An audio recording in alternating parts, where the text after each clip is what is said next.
ধরুন আপনি একদিন একটি কফি শপে গেলেন কফি পান করতে।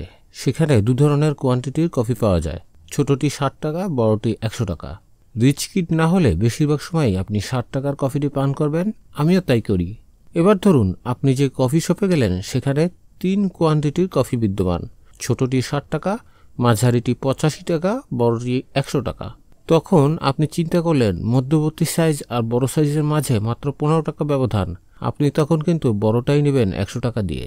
এখানে যে মধ্যপন্থাটি ব্যবহার করা হয়েছে আপনার ডিসিশন নিতে, এটি হচ্ছে ডিকয় এফেক্ট।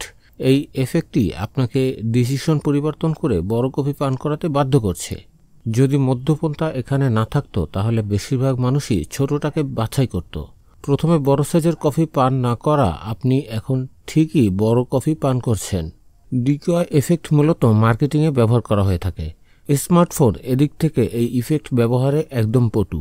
আপনি দেখবেন বড় বড় কোম্পানি যেমন আইফোন, স্যামসাংয়ের বাজারে 3 রকমের ফোন ছাড়ে: iPhone 15, iPhone 15 pro, iPhone 15 pro max. এই ইফেক্টের ফলে একটা ভালো সেল তারা পেয়ে যায়। তারপর ধরুন পিৎজা খেতে গেলেন, রেগুলার, মিডিয়াম, লার্জ। মোবাইল ফোনের ইন্টারনেট প্যাক কেনার ক্ষেত্রেও এর ব্যবহার রয়েছে। যেমন ধরুন 20 টাকায় 250 MB, 25 টাকায় 750 MB এবং 30 টাকায় 1 GB। আপনি কোনটা নেবেন? নিশ্চয়ই 30 টাকায় 1 GB নেবেন। ডিকয় এফেক্ট নিয়ে আরও বেশি জানতে চাইলে ড্যান এরিয়েলের predictably irrational, the hidden forces that shapes our decisions পড়তে পারেন। এর মানে কি আপনি বুঝতে পেরেছেন? আপনারই মন অন্য কেউ নিয়ন্ত্রণ করছে অথচ আপনি বুঝতেই পারছেন না।